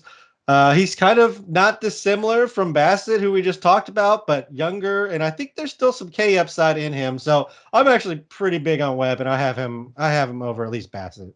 Yeah, no, I like Webb too. I would totally draft Logan Webb in just about any league. If people, I remember because I was looking at some of last year's rankings. So I know like Logan Webb was going like 20 starters higher last year. He was coming off of a 9.6 K per nine and a low like a 3.03 ERA. So he was coming off a great year and he was getting drafted as like the same areas where like Christian Javier is going this year. Like Logan Webb is going much higher, and now I think he's at a place where he's like not only draftable, but he's actually a bit of a discount. Like I don't think he is what he was in 2021, but I think he's probably a bit better than he was last year. So he's like I would say like maybe like a cheap a poor man's Max Fried, like like a solid number 2 to number 3 that is going as like a 3 to number 4. I like Logan Webb a lot. Yeah, I'm with you, and I think he is a nice value in drafts this year. A guy that I've been looking at and wanted on a number of my rosters. Number 36 is Clayton Kershaw. Last year he went 12-3, 2.28 ERA, 0.94 WHIP, 137 strikeouts and 126 innings. You have him down for 10-4, 3.07 ERA, 104 WHIP, 117 strikeouts and 112 innings. I mean, he's basically 100 innings of just fantasy goodness at this point, and no matter what happens to his velocity, he just kind of makes it work. Yeah, I mean, I get that the Ks are much greater for DeGrom, but it's funny that people are like able to talk themselves into DeGrom being a top 20 overall pitcher, and Kershaw is going at like 140. And it's like, I mean, DeGrom's Ks are better, but that dramatically, and Kershaw is probably a better bet for like 30 more innings than DeGrom. So it's like, are they really that different? I mean, I know that they're like DeGrom's upside clearly is better. Like I get it. But if you look at like the player rater for last year, like Kershaw was the 28th best starter last year, and DeGrom was the 53rd best starter. I mean, that pretty much tells you. I mean, that sells you. I think on the point I'm making here that like Kershaw is probably like not only safer than DeGrom, he's probably going to be better than him. Yeah, absolutely. I mean, I don't know what to say. I'm with you. That's how it is. You're not again. I don't think you're getting more than 100 innings from DeGrom. You'll be lucky to get 70. So there we go. Number 37 is Jordan Montgomery. Last year he went 9-6. He had a 3.48 ERA, 109 WHIP, 158 strikeouts, and 178 innings. You have him down for 13-7, 3.56 ERA, 111 WHIP, 166 strikeouts, and 184 innings. Into the season with his highest velocity ever. K rate did drop a little bit overall. But second half, he's kind of back in line with the last couple of seasons. So Jordan Montgomery is another guy I seem to end up with on a number of teams. The War Room seems to like him quite a bit as well. Yeah, no, definitely. And yeah, I mean, I wrote a sleeper post for Jordan Montgomery going into last year. So I was all in on him last year and I drafted him in a bunch of places. And I feel like he's still kind of being slept on a little bit. Like he's not going at like, a unreasonable place. Like overall it's 170 ADP right now. Yeah, I mean, I would draft him probably at 140, 130. I like him a lot. I think if you're again, he's the same as Kershaw or Chris Bassett or Logan Webb. He's like a solid number 3 in shallower leagues or number 4 in deeper leagues. He's good. He's a real solid bet for like 180 good bankable innings, which is not easy to find. And if he gets lucky on wins and walks away with like 15 wins, he's going to be a top 25 starter. Yeah, no, I'm completely with you. He's undervalued every season, and every season I seem to have my fair share of him on my rosters because of it.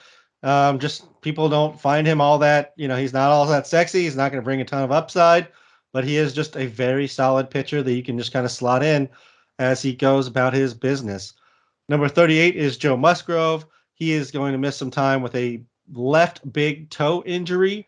He went 10-7 last year, 2.93 ERA, 108 WHIP, 184 strikeouts, and 181 innings. You have him down for 10-8, 3.17 ERA, 107 WHIP, 149 strikeouts, and 150 innings.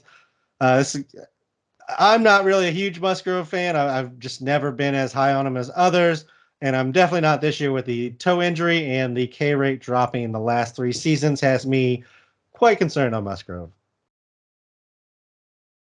Oh, sorry. Yeah, I mean, I like Musgrove. I liked him a lot more before the broken toe, but I do kind of feel like he is a bankable like 100, well now 150 innings because I took off like 30 innings because of the time he's going to miss because of the toe. But yeah, I mean, he's always been pretty safe for his career.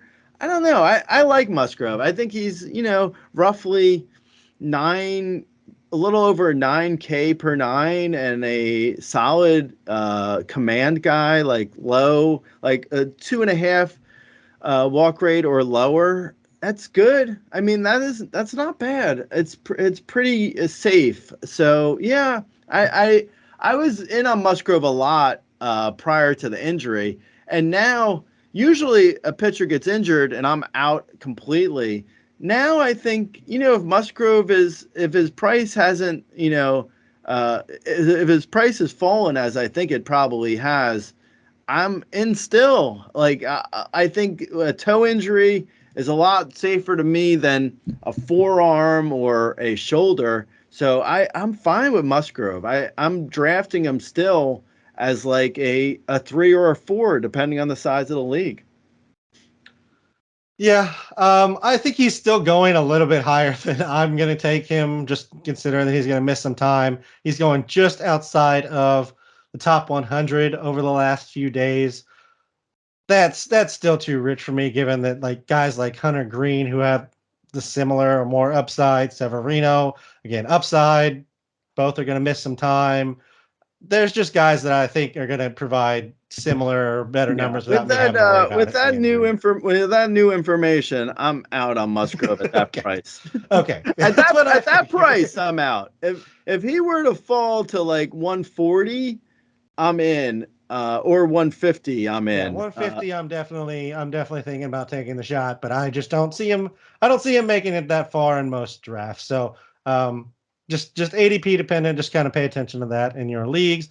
Number 39 is Luis Garcia. Last year he went 15-8, 3.72 ERA, 1.13 WHIP, 157 strikeouts, and 157 innings. You have him now for 12-5, 3.59 ERA, 1.11 WHIP, 178 strikeouts, 174 innings. This is another just unspectacular, solid all around type of guy. Yeah, he's also a guy who I should be looking to see how he's doing in spring training, because his windup was definitely another one that had to go.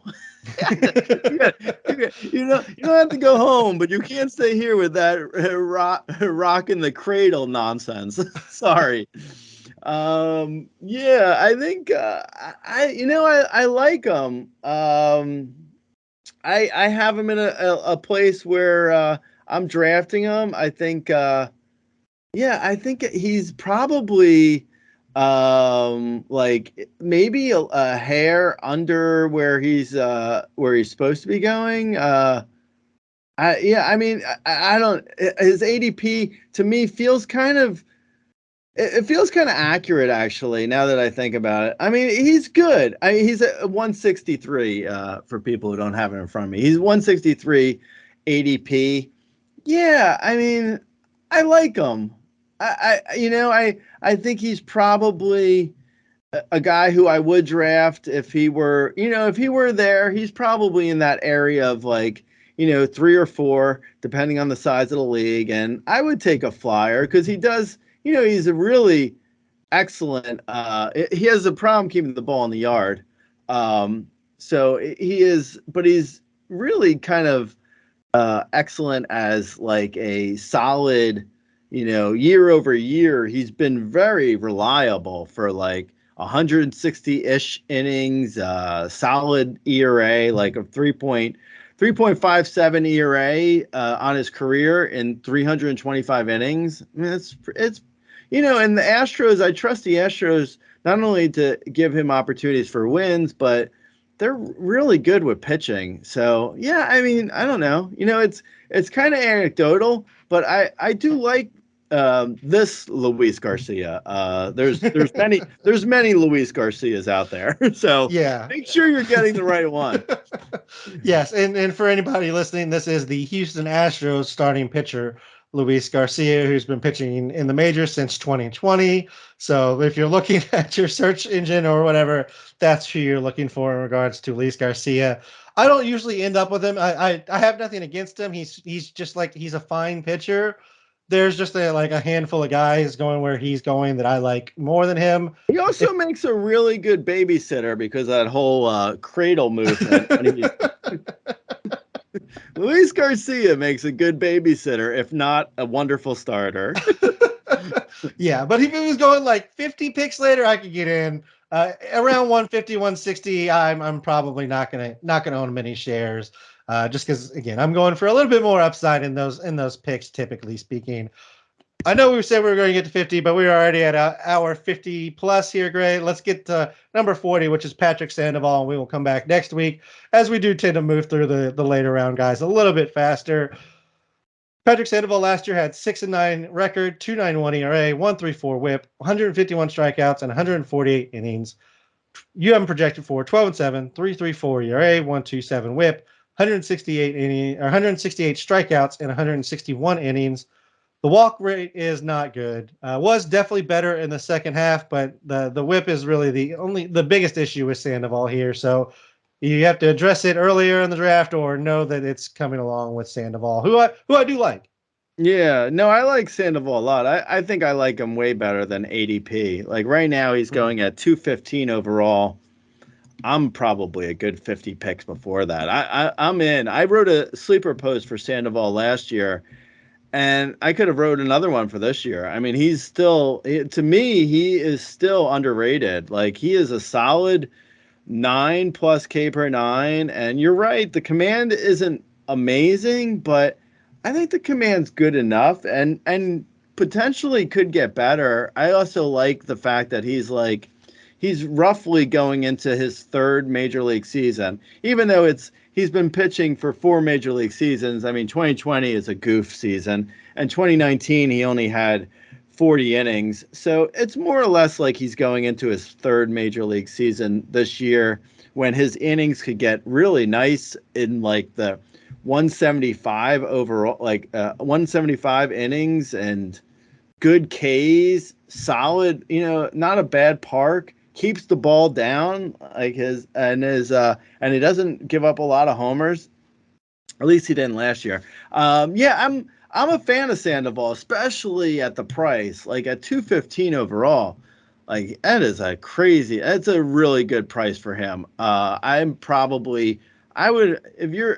say I would probably reach for him a good 2 rounds earlier if I needed a starter. But you could also figure out, like, you could work around it where it's like you could draft a starter who I have ranked later, who we'll get to next week, and then take Sandoval afterwards because Sandoval's going so late. So there's potential here where you could get Sandoval. Like, I have him ranked as a 3 in shallower leagues or 4 in deeper leagues, but you might be able to get him as a 4 or 5, and take someone else who I have as a 4 or 5 first. So I mean, you can play around with it. It's really like ADP dependent, and how confident you feel in, like, waiting on Sandoval. But I would definitely draft him if I could. Like, he's really, like, I'm surprised at how good he is. Like, his hard contact was so low last year. He was 8th in the majors for starters with 140 innings. That's really good. Like, he does not give up any hard contact. He's good. I like him. Yeah, he's a very solid pitcher. Like I said, the walk rate's maybe the biggest concern, and he did improve on that in the second half. He got it down. He went from 10.3% to 8.3%. So at least got it down a little bit. And with that, in the second half, he had a 2.53 ERA. So I mean, the second half numbers kind of show you the potential, but still also, where there's a little bit of room for improvement. All right, great. That is 40 starting pitchers in. We'll cover those extra 10 at the start of next week. But, anything over 2 hours starts to feel like a bit of too long. I mean, we've probably already gone too long, but here we are. You got to get through them.